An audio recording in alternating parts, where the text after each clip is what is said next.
জি বাংলার জনপ্রিয় musical reality show Saregamapa. আর সারেগামাপার নতুন সিজনে বিচারকের আসনে দেখা যাচ্ছে সঙ্গীত শিল্পী জোজোকে। রিয়েলিটি শো নিয়ে ব্যক্তিগত জীবন সব নিয়েই অকপট জোজো। খুবই এক্সাইটেড এবং এবারে এত স্ট্রং এবং এত ভ্যারাইটি অফ পার্টিসিপেন্টস আছে, আমরা সত্যি খুব এক্সাইটেড। মানে আমি তো ভীষণভাবে, কারণ এত রকমের গান শুনতে পারবো এবং আমার ঠিক পাশে জাভেদজি বসে আছেন, এদিকে কৌশিকী আছে, মানে জাজেদের মধ্যেও যারা যারা গুণী মানুষ আছেন তাদেরকে শুনেও অনেক সমৃদ্ধি হবে আর কি। So it's a treat, musical treat for me. I'm lucky and thankful, মানে I'm so grateful to জি বাংলা সারেগামাপা যে জাভেদজির সঙ্গে আমাকে জুটি করেছে। আমার মনে হয়, দেখো, আমরা যখন শুরু করেছিলাম তখন তো রিয়েলিটি শো ছিল না।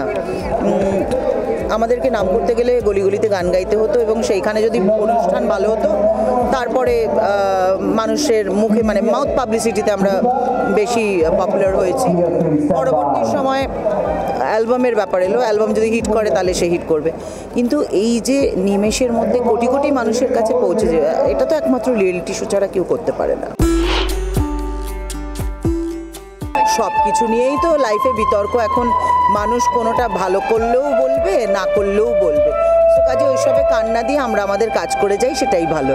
সারেগামাপা দেখুন, এবারে সিজনে যারা পার্টিসিপেন্টস আছে তাদেরকে অনেক ভালোবাসা এবং আশীর্বাদ দিন, যাতে তাদের মধ্যে যারা খুবই ট্যালেন্টেড, যাদেরকে মনে হবে আপনাদের তারা এগিয়ে যাবে লাইফে পরবর্তী সময়। কারণ এই পুরো মানে সিজনটা চলতে চলতে তো অনেক উতার চড়াও হয়, অনেকে টেনেসিটি ধরে রাখতে পারে না, অনেকে খারাপ গাইতে গাইতে আবার ভালো গায়। সো কাজেই সেই বুঝে সবাইকে আশীর্বাদ করবেন যাতে তারা সবাই ভালো করে পারফর্ম করতে পারে। এতক্ষণ আপনারা শুনছিলেন সঙ্গীত শিল্পী জোজোর কথা। এরকম আরও বিভিন্ন আপডেটের জন্য অবশ্যই চোখ রাখুন আরটিএচ টিভি এইচডির পর্দায়।